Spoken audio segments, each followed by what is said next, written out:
എന്റെ വരുമാനത്തിൽ നിന്ന് ചെയ്യുന്നത് പിന്നെ എന്തിനാ എല്ലാവർക്കും വിഷമം? ഞാൻ ആരോടും മേടിക്കാതെയാണ് ചെയ്യുന്നത്. എന്റെ വരുമാനത്തിൽ നിന്ന് ഞാൻ നാളെ ചെയ്തില്ലെങ്കിൽ ചെയ്തില്ലെന്നേ ഉള്ളൂ. അല്ലെങ്കിൽ ചെയ്ത കാര്യങ്ങൾ കംപ്ലീറ്റ് ആയിട്ട് ആത്മാർത്ഥമായിട്ട്, ഇത് മാത്രമല്ല ജപ്തി, അതുപോലെ വീട് പണി, അതുപോലെ വിദ്യാഭ്യാസം, അന്നദാനം ഉൾപ്പെടെ കല്യാണം, ഇതെല്ലാം ഞാൻ ചെയ്യുന്നുണ്ട്. നിങ്ങൾക്കറിയാം. അങ്ങനെ അച്ചായൻ ചാരിറ്റി നിർത്തി എന്നാണ് പറയുന്നത്. വേറെ ഒന്നുമല്ല, അയാൾക്കിത് കൊണ്ടു നടക്കാൻ വലിയ പ്രയാസമാണ്. അയാളെ നശിപ്പിക്കാൻ വേണ്ടിയിട്ട് ഒരുപാട് ആൾക്കാർ വരുന്നുണ്ട്. പിന്നെ എന്ന് പറഞ്ഞു കഴിഞ്ഞാൽ ഇന്ന് ഒരു ടീം വന്നിട്ട് പറയുന്ന ഒരു വിചിത്രമായ വാദം എന്താണെന്ന് വെച്ചാൽ, അച്ചായൻ നല്ലവനല്ല. അയാളുടെ ഭാര്യ ഇയാളുടെ എന്തോ പരിപാടിക്ക് പോയപ്പോൾ അയാൾ എന്തോ ഒരു മെസ്സേജ് അയച്ചു. അത് കഴിഞ്ഞ് 3 പരിപാടിക്കും അയച്ചു. പിന്നീട് എന്ന് പറഞ്ഞാൽ ഭാര്യയോട് ചോദിച്ചു, വേറെ നിങ്ങൾക്ക് കാമുകനുണ്ടല്ലേ, അതുകൊണ്ട് ഇനി പരിപാടിക്ക് വിളിക്കത്തില്ല എന്നും പറഞ്ഞു. അങ്ങനെ 4ാമത്തെ പരിപാടിക്കും പോയി. അപ്പോഴും ഈ ഭർത്താവ് എന്ന് പറയുന്ന മൊണ്ണ പറയുന്ന ഒരു കാര്യമുണ്ട്, കുറച്ച് പൈസ കിട്ടുന്നതല്ലേ, അതുകൊണ്ടാണ് അന്ന് പോയത് എന്ന്. അതായത് അന്ന് ഇതുപോലെ മോശമായ മെസ്സേജ് സ്വന്തം ഭാര്യയെക്കുറിച്ച് ഒരുത്തൻ അയച്ചു കൊടുത്തിട്ടും ഇവനൊക്കെ ഇങ്ങനെ നിൽക്കുന്നുണ്ടെങ്കിൽ അവനെ മൊണ്ണ എന്ന് തന്നെ വിളിക്കാൻ പറ്റുള്ളൂ. അവൻ മൊണ്ണയായ ഒരു മൊണ്ണേശ്വരനാണ്. അതാണ് നിങ്ങൾ മനസ്സിലാക്കേണ്ടത്. അവൻ ആണാണെങ്കിൽ പോയിട്ട് എന്ന് പറയുന്ന അവനിട്ട് എന്താ ചെയ്യേണ്ടത് നമുക്കറിയാലോ. അതായത് സ്വന്തം ഭാര്യ കിട്ടിയിട്ട് ഒരു മെസ്സേജ് അയച്ചു കഴിഞ്ഞാൽ ഇവനൊക്കെ എന്ന് പറഞ്ഞാൽ കുറച്ച് കാശ് കിട്ടുന്നതല്ലേ, മിണ്ടാതിരുന്നോ എന്ന് പറഞ്ഞു കഴിഞ്ഞാൽ ഇവൻ്റെ അവസ്ഥ എന്താണ്? ഇവൻ ഏത് തരത്തിലാണ് നമ്മൾ പെടുത്തേണ്ടത്? അതെല്ലാം കഴിഞ്ഞതിന് ശേഷം 4 കൊല്ലം കഴിഞ്ഞപ്പോഴിപ്പം വന്ന് പറയാ, അച്ചായൻ അത്ര നല്ല പുള്ളിയല്ല, അതാ എൻ്റെ ഭാര്യയ്ക്ക് അയച്ച മെസ്സേജ് ഇതാന്ന്. നാണം ഉണ്ടോടോ, ഉളുപ്പുണ്ടോ നിനക്ക്? അതാണ് എനിക്ക് ചോദിക്കാനുള്ളത്. ഞാൻ പറഞ്ഞല്ലോ, അതായത് ഇയാളുടെ നല്ല കാര്യങ്ങളും ഇതൊക്കെയാണ് നമ്മൾ പ്രോത്സാഹിപ്പിക്കുന്നത്.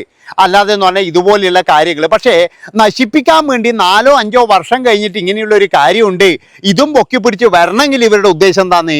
അത് മറ്റുള്ളവർക്ക് സഹായം കൊടുക്കുന്നത് അവിടെ നിർത്തിക്കാൻ വേണ്ടി തന്നെയാണ്. ഇപ്പോഴെന്ന് പറഞ്ഞാൽ എല്ലാവരും എന്ന് പറഞ്ഞാൽ കച്ച കെട്ടി ഇറങ്ങിയിട്ടുണ്ട് അച്ചായനെതിരെ വീഡിയോ ചെയ്യാൻ വേണ്ടിയിട്ട്, അച്ചായനെ എങ്ങനെയെങ്കിലും നശിപ്പിക്കുക. പിന്നെ വേറെ ഒരു കാര്യമുണ്ട്, ഇതിൽ 2 തോണിയിലും കാല് വെക്കുന്ന ആൾക്കാരുണ്ട്. ഇതിനിടയ്ക്ക് ഒരു യൂട്യൂബർ, അയാൾക്ക് അച്ചായനുമായിട്ട് നല്ല ബന്ധമുണ്ട്, അതുപോലെ തന്നെ മറ്റുള്ള യൂട്യൂബറുമായിട്ട് ബന്ധമുണ്ട്. രണ്ടാളെയും കൂടി വെറുപ്പിക്കാതെ അങ്ങോട്ടും ഇങ്ങോട്ടും കാല് വെക്കുന്ന ചില ആൾക്കാരുണ്ട്. ഒരു കാര്യം ഞാൻ നിങ്ങളോട് പറയാം, അതായത് നിങ്ങൾക്കൊന്നും 10 പൈസ ചെയ്യാൻ കഴിയില്ല, 10 പൈസയുടെ സഹായം ചെയ്യാൻ കഴിയില്ലെങ്കിൽ മിണ്ടാതെ എവിടെയെങ്കിലും ഇരുന്നാൽ പോരെ. അങ്ങനെ മിണ്ടാതിരുന്നാൽ എങ്ങനെയാണ്? നമുക്ക് എപ്പോഴും എന്ന് പറഞ്ഞു കഴിഞ്ഞാൽ ഇതുപോലെയുള്ള സംഭവങ്ങൾ എന്തെങ്കിലും കിട്ടിക്കഴിഞ്ഞാൽ നമുക്ക് കഞ്ഞി കുടിക്കാൻ പറ്റുള്ളൂ. അതാണ് ചില ആൾക്കാർ ചിന്തിക്കുന്നത്. അച്ചായൻ ഇങ്ങനെ പറയുന്നതും അച്ചായൻ ഇങ്ങനെ ചെയ്യുന്നതും ഇതൊന്നും ചില ആൾക്കാർക്ക് പിടിക്കുന്നില്ല. അവർക്ക് എന്താണെന്ന് വെച്ചാൽ അച്ചായൻ അങ്ങ് വളർന്നു പോകോ. പിന്നെ വേറൊരു കാര്യം ഞാൻ പറയും, ഇതൊക്കെ കൃത്യമായിട്ടെന്ന് പറഞ്ഞാൽ നമുക്കറിയാൻ പറ്റിയത് കൊട്ടേഷൻ തന്നെയാണ്. മറ്റുള്ളവരൊക്കെ എന്ന് പറഞ്ഞു കഴിഞ്ഞാൽ അങ്ങനെ ഇയാളിങ്ങനെ വളർന്നു പോകുമ്പോൾ ഇയാളുടെ സ്വർണ്ണപ്പീടികയിൽ ഒരുപാട് ആൾക്കാർ കയറുന്നു, ഇയാളുടെ സ്വർണ്ണപ്പീടികയിൽ മാത്രം നല്ല കച്ചവടം നടക്കുന്നു, നമ്മൾ അവിടെയൊന്നും കച്ചവടം നടക്കുന്നില്ല. ഇതില്ലാതിരിക്കുമ്പോൾ മറ്റുള്ളവന് നല്ല രീതിയിലുള്ള ചൊറിച്ചലുണ്ടാകും. ആ ചൊറിച്ചൽ തന്നെയാണ് ഇപ്പോഴും നടന്നുകൊണ്ടിരിക്കുന്നത്. എത്ര ആൾക്കാർക്കാണ് അയാൾ സഹായം ചെയ്യുന്നത്? അയാൾ കാരണം എന്ന് പറഞ്ഞ് നമ്മൾ അയാളുടെ വീഡിയോ എടുത്ത് നോക്കിക്കഴിഞ്ഞാൽ ഇത്രയും പാവങ്ങൾ ഇവിടെയുണ്ടോ? നിങ്ങൾ ആലോചിച്ച് നോക്കണം. അതായത് അവിടെയുള്ള രാഷ്ട്രീയ നേതാക്കൾ കാണാത്ത, അല്ലെങ്കിൽ ഉദ്യോഗസ്ഥർ കാണാത്ത, അവിടെയുള്ള നാട്ടുകാർ കാണാത്ത, അങ്ങനെയുള്ള പല ആൾക്കാരെയും അച്ചായൻ്റെ കണ്ണുകൊണ്ട് അയാൾ കാണുന്നുണ്ട്. അയാൾക്ക് പിന്നെന്ന് പറഞ്ഞാൽ ഇതുപോലെയുള്ള ഏതെങ്കിലും ഒരാളെ വിട്ടിട്ട് മോളെ ഇഷ്ടമാണ് എന്നൊക്കെ പറയേണ്ട വല്ല ആവശ്യമുണ്ടോ? അതാണ് എനിക്ക് ചോദിക്കാനുള്ളത്. അയാൾ ഇങ്ങനെയൊക്കെ ഒരു പെണ്ണിനെ കാണുമ്പോൾ അങ്ങനെ ഒളിപ്പിച്ച് നടക്കുന്നു എനിക്ക് തോന്നുന്നില്ല കേട്ടാ. എൻ്റെ ഇതായിട്ട് പറയുകയാണെങ്കിൽ അതെന്ന് പറഞ്ഞാൽ എന്തൊരു ചതിയും കാര്യങ്ങളൊക്കെ ഉണ്ട് ഇതിൻ്റെ അകത്ത് എന്ന് പറഞ്ഞാൽ. എല്ലാം വ്യാജമായിട്ടുള്ള നിർമ്മിതികൾ ഉണ്ടാകാം. ഇന്നത്തെ കാലത്ത് അങ്ങനെയാണല്ലോ.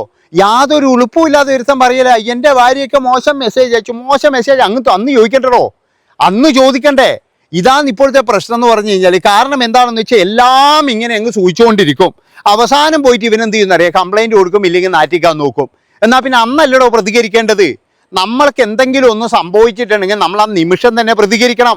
അല്ലാതെ ഞാൻ ഒരു 5 കൊല്ലം നിൽക്കട്ടെ എന്നിട്ട് പ്രതികരിക്കാം, അങ്ങനെയാണോ വേണ്ടത്? എനിക്ക് മനസ്സിലാകുന്നില്ല. അതുകൊണ്ടാണ് ഞാൻ പറയുന്നത്, ഇതൊക്കെ എന്ന് പറഞ്ഞാൽ ഉഡായിപ്പുകാർ തന്നെയാണ്. ഇവരുടെയൊക്കെ ലക്ഷ്യം എന്ന് പറഞ്ഞു കഴിഞ്ഞാൽ മറ്റു പലതുമാണ്. ഇവരുടെയൊക്കെ ലക്ഷ്യം എന്ന് പറഞ്ഞാൽ ഇതിൻ്റെ അകത്ത് നിന്ന് എന്തെങ്കിലും വാങ്ങിക്കാൻ വേണ്ടിയിട്ടായിരിക്കും. ചിലപ്പോൾ സാമ്പത്തികപരമായിട്ട് എന്തെങ്കിലും നേടാം. അതുകൊണ്ടായിരിക്കുമല്ലോ ഈ ചാറ്റൊക്കെ ഇങ്ങനെ പിടിച്ചു വെച്ചുകൊണ്ടിരിക്കുന്നത്. എപ്പോഴെങ്കിലും നമുക്കിതങ്ങ് പുറത്തു വിടും എന്ന് പറഞ്ഞിട്ട് വല്ല ലക്ഷങ്ങളും ആവശ്യപ്പെടാം. അന്ന് ഇയാൾ തരുമല്ലോ. അല്ലാതെ ഇവർക്ക് എന്തോ അന്ന് തന്നെ ഒരാൾ നമ്മളോട് മോശമായി പെരുമാറി കഴിഞ്ഞാൽ 2ാമത് വിളിക്കുമ്പോൾ നമ്മൾ പോവോ? 3ാമത് വിളിക്കുമ്പോൾ നമ്മൾ പോവോ? 4ാമത് വിളിക്കുമ്പോൾ നമ്മൾ പോവോ? ഇതെന്ന് പറയുന്ന കുറച്ച് പൈസ കിട്ടുന്ന കേസല്ലേ. ഒരു പൈസ കിട്ടുന്ന കേസാണെന്ന് വിചാരിച്ചിട്ട് വളരെ മോശമായിട്ട് ഒരാൾ നമ്മളോട് പെരുമാറുന്നുണ്ടെങ്കിൽ നമ്മൾ എങ്ങനെയാണ് അവിടെ പോവുക? നമ്മൾ എങ്ങനെയാണ് നമ്മുടെ ഭാര്യമാരെയോ ഇല്ലേ സഹോദരിമാരെയോ ഒക്കെ അങ്ങോട്ട് പറഞ്ഞു വിടുക? നിങ്ങൾ ആരെങ്കിലും പറഞ്ഞു വിടുമോ? എന്നാൽ പറഞ്ഞു വിടുന്ന ചില എംബോക്കികൾ ഇടിയുണ്ട്. ആ എംബോക്കികളാണ് ഇവിടെ വന്നിട്ട് ഇപ്പോഴിങ്ങനെ മെഴുകിക്കൊണ്ടിരിക്കുന്നത്. എന്താണെന്നറിയാം, അയ്യോ എൻ്റെ ഭാര്യേനെ ഇങ്ങനെ പറഞ്ഞ്, അയ്യോ എൻ്റെ ഭാര്യേനെ അങ്ങനെ പറഞ്ഞ് എന്ന് പറഞ്ഞ് മെഴുകിക്കൊണ്ടിരിക്കുന്നവൻ. അവനൊക്കെ മെഴുകാൻ മാത്രമേ അറിയുള്ളൂ. അവൻ്റെയൊക്കെ ലക്ഷ്യം എന്ന് പറഞ്ഞു കഴിഞ്ഞാൽ എന്താ, ഇതുപോലെയുള്ള കാര്യങ്ങളൊക്കെ ഇവിടെ നശിപ്പിക്കുക. ഇത് തന്നെയാണ്.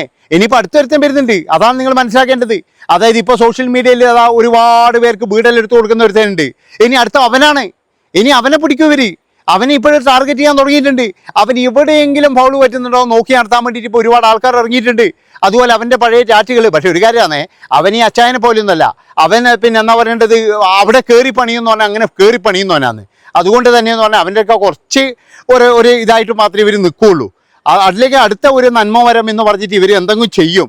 അതുകൊണ്ട് എനിക്ക് പറയാനുള്ളത് എന്താണെന്ന് വെച്ച് കഴിഞ്ഞാൽ, നമ്മളൊരു മനുഷ്യനെ നശിപ്പിക്കാൻ വേണ്ടിയിട്ട് നമുക്ക് പെട്ടെന്ന് കഴിയും. അയാളെ ഇപ്പോഴും എന്ന് പറഞ്ഞാൽ അയാളിപ്പോൾ പറയുന്ന കാര്യങ്ങൾ എന്നെ ഒരുപാട് പേര് എന്നെ പ്രതീക്ഷിച്ചിരിക്കുന്നുണ്ട്. പക്ഷേ ഇനി അയാൾക്ക് അതിനോടൊന്നും താല്പര്യമില്ല എന്ന് വരെ അയാൾ പറയുന്നുണ്ട്. അത് പറയിച്ചതാരാന്നറിയാം, ഇവിടെയുള്ള ചില ടീമുകളാണ്. അവർക്ക് സമാധാനമായി, അവർക്ക് ഇതന്നെയാണ് വേണ്ടത്. അവർക്ക് ഇതന്നെയാണ് സുഹൃത്തുക്കളെ വേണ്ടത്. അങ്ങനെ ആകുമ്പോൾ സുഹൃത്തുക്കളെ അവർക്ക് നല്ല സുഖമായിരുന്നു. കാരണം എന്താ വെച്ചാൽ ഒറ്റ ട്രിപ്പിനങ്ങ് എല്ലാവരെയും ഇതങ്ങ് പൂട്ടിച്ച് കളഞ്ഞില്ലേ. ഇനിയിപ്പോൾ ഇവന്മാർ ആരെങ്കിലും പോയിട്ട് സഹായം ചെയ്യോ? ഇവന്മാർ ആരെങ്കിലും പോയിട്ട് ഒരു 10 പൈസ കൊടുക്കോ? ഒരിക്കലും കൊടുക്കത്തില്ല. അതാണ് നിങ്ങൾ മനസ്സിലാക്കേണ്ടത്. അതുകൊണ്ടാണ് ഞാൻ പറയുന്നത്, ഇങ്ങനെയുള്ള ആൾക്കാരെ ടാർഗറ്റ് ചെയ്യുമ്പോൾ നമ്മുടെ ജനങ്ങൾ കൂടെ നിൽക്കണം. നമ്മൾ ആരെ കയ്യിലാണ് തെറ്റ്? ഇപ്പോൾ തന്നെ എന്ന് പറഞ്ഞാൽ അച്ചായനെതിരെ വരുന്ന ചാറ്റുകളാണ് പ്രശ്നം, വോയിസ് ക്ലിപ്പുകളാണ് പ്രശ്നം. ആ ക്ലിപ്പുകൾ എങ്ങനെ ഉണ്ടായി എന്ന് മാത്രം നിങ്ങൾ ചിന്തിച്ചാൽ മതി. അതായത് ഇതിൻ്റെ അകത്ത് അങ്ങോട്ട് വിളിച്ചത് എത്ര, ഇങ്ങോട്ട് പറഞ്ഞത് എത്ര, അങ്ങോട്ട് പറഞ്ഞത് ഇങ്ങോട്ട് പറഞ്ഞതല്ലേ ഉള്ളൂ. അങ്ങോട്ട് പറയുന്നൊന്നുമില്ലല്ലോ ഇതിൻ്റെ അകത്ത്. അങ്ങോട്ട് പറയുന്നത് എന്തെങ്കിലുണ്ടാ? ഏതെങ്കിലും ഒരു ക്ലിപ്പിൽ അങ്ങോട്ട് പറയുന്നുണ്ടാ? മിനിഞ്ഞാന്ന് ഒരു രാഷ്ട്രീയ നേതാവിൻ്റെ ചാറ്റ് എടുത്തിട്ടൊന്ന് വെളിയിലിട്ടു.